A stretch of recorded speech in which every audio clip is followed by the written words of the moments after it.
Olá, amigos! Está entrando no ar o podcast Pensê. Um tempo de reflexão todos os dias na parte da manhã, para começarmos o nosso dia sempre com muita alegria e muita capacidade de pensarmos a vida. Vem comigo então e vamos aproveitar esse tempo de pensar, de pensamentos. Fique à vontade. Deus assim nos abençoe.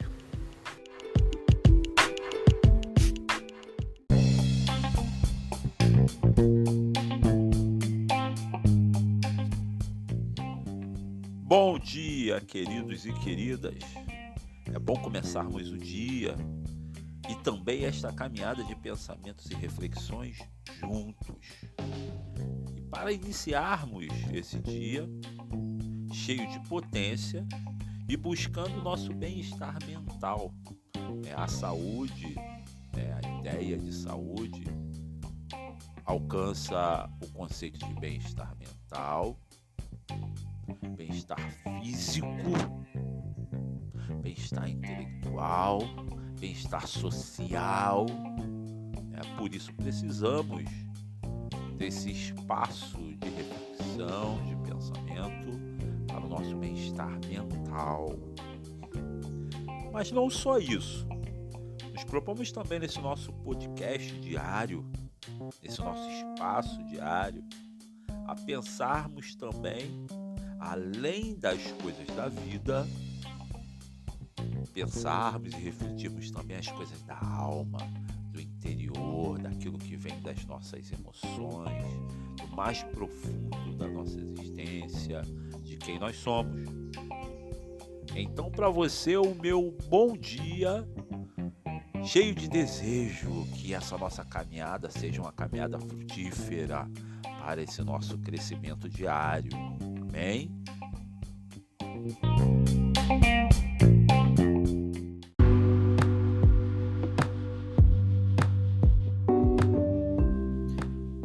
Mas talvez você se pergunte, por que esse nome? Você, ou vocês, é uma fala diferente, é alguma coisa de extraordinário? Você é pensamento, é a arte de pensar. E esse nome vem como uma homenagem ao pensador do século XVII, Blaise Pascal, o grande pensador, matemático, físico. Na sua obra mais significativa para nós se chama Pensée, pensamento. Blaise Pascal, ele tem uma história brilhante como matemático, como físico.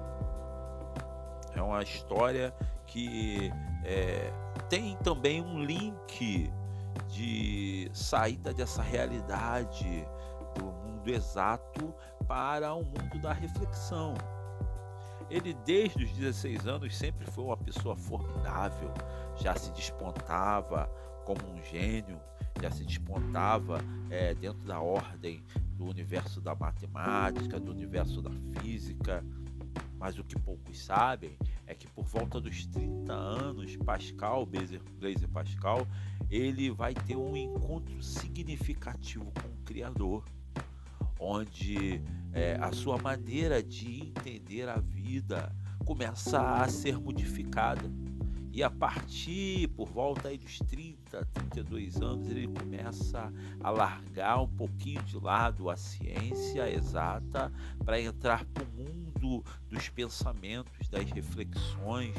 E ele se torna alguém mais voltado a querer compreender Deus, a estudar teologia, a estudar física, coisa comum na época, século XVII. Para quem queria conhecer Deus, para quem desejava conhecer Deus, o caminho era esse.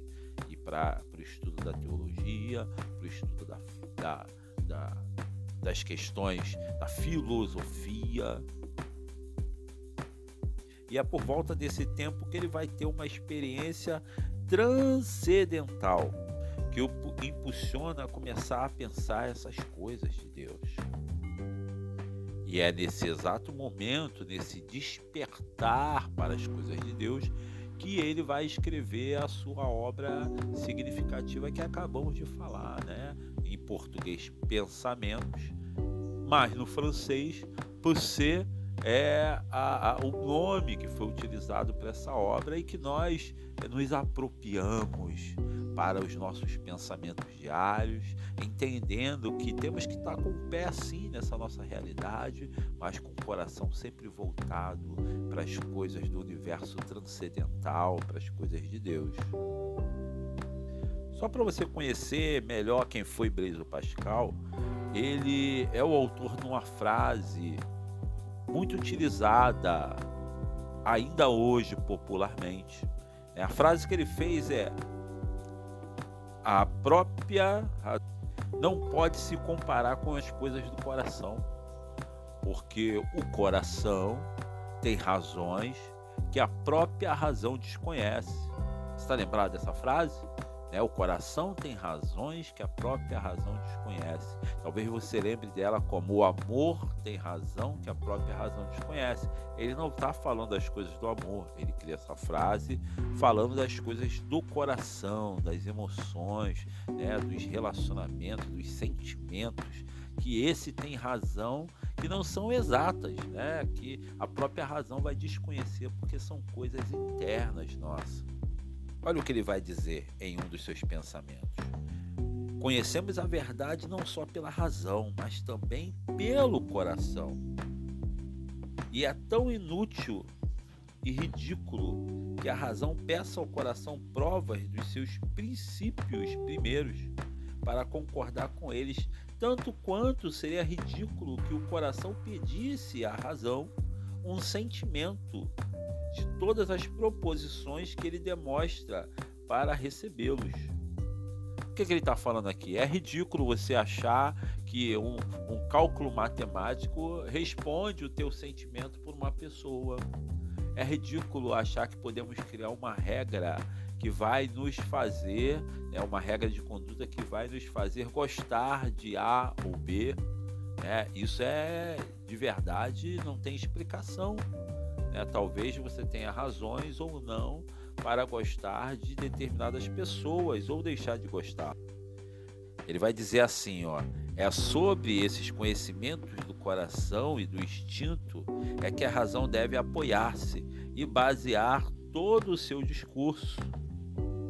Ou seja, para Pascal, não era a razão que deveria estar em primeiro lugar, como a ciência da época estava começando a se desenvolver com Descartes, outros pensadores. Mas para Pascal eram as emoções, o coração deveria estar em primeiro lugar. Lógico, hoje nós já aprendemos, através da neurociência, que todas as nossas ações racionais têm um fundo emocional que comanda essas ações racionais. Então Pascal, lá no século XVII, tinha uma razão absurda. Mas aí então eu faço uma pergunta: o que isso tem a ver com as coisas de Deus? Já sabemos que Pascal se encontrou com Deus, teve uma experiência transcendental de encontro com Deus, mas o que isso se aplica para nós hoje em dia?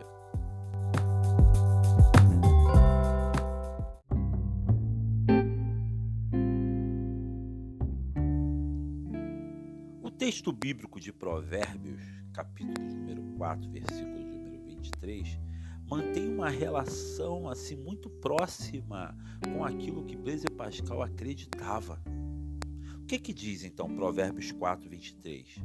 Sobre tudo o que se deve guardar, guarda o teu coração, porque dele provém as fontes para a vida, ou as entradas da vida, ou as saídas da vida, dependendo da tradução.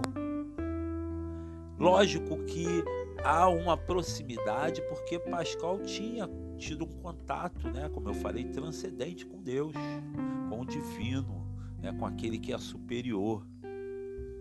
Pascal, então, bebendo na fonte que era a Bíblia, já conhecia um pouco dessa verdade bíblica, que as emoções elas poderiam produzir ações em nós que não era fruto da lógica consciente. A lógica consciente faz com que a gente racionalize muito das nossas ações, Mas, quando tomado pelas emoções, pelos desejos do coração, pelas vontades internas, pelas pulsões internas, nós podemos agir de forma até que não queremos, porque essas pulsões internas, os desejos internos seguem outras razões, que não a razão puramente matemática, né? A razão é puramente exata. O autor desse Provérbios, ele vai utilizar esse termo lib, né, no hebraico, lib, coração, para apontar tudo que é interno em nós.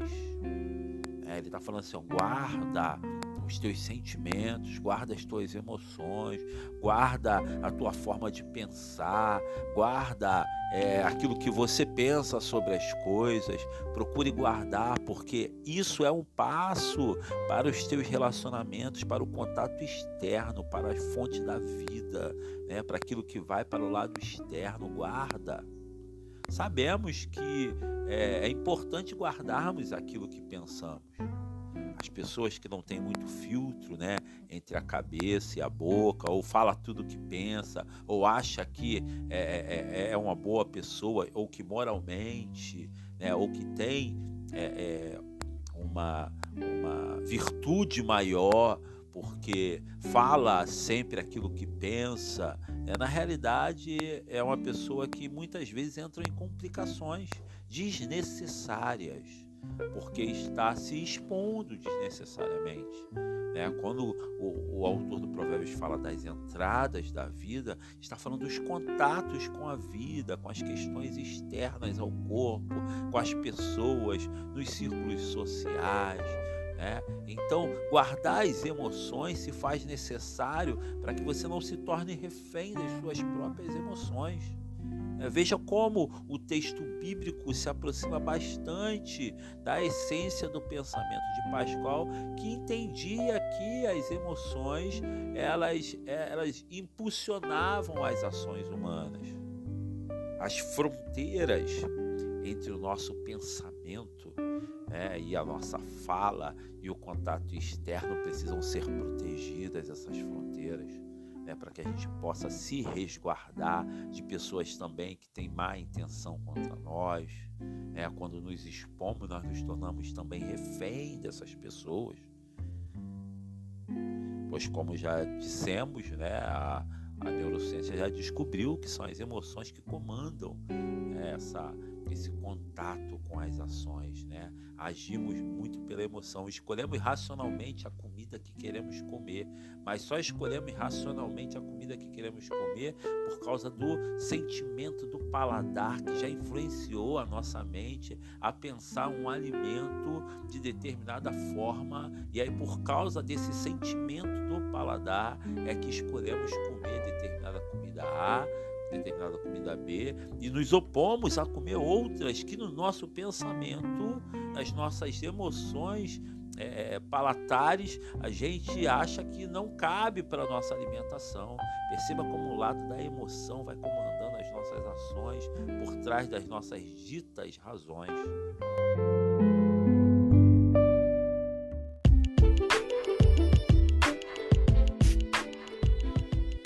Concluindo, os nossos corações têm razões que a nossa razão desconhece.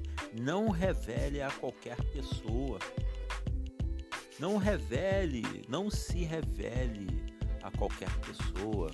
Lógico, tenha um amigo em que você possa compartilhar, tenha pessoas que você possa confiar, mas entenda, sobretudo, guarde o teu coração, porque dele procede o teu contato com a vida. Guarde as tuas emoções, não se exponha facilmente.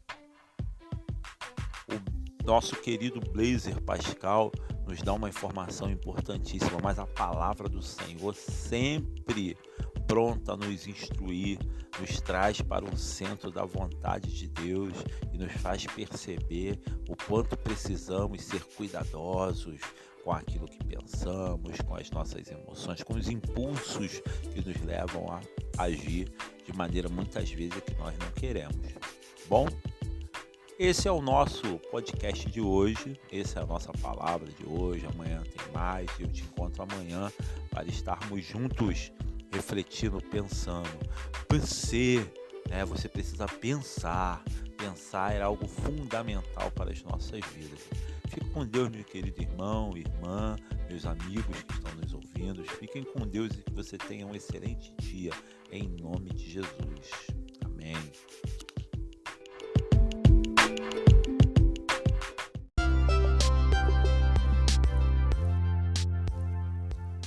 Esse foi o nosso podcast e eu espero que você tenha gostado.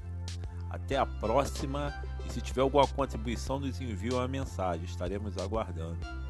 Muito obrigado e que Deus te abençoe.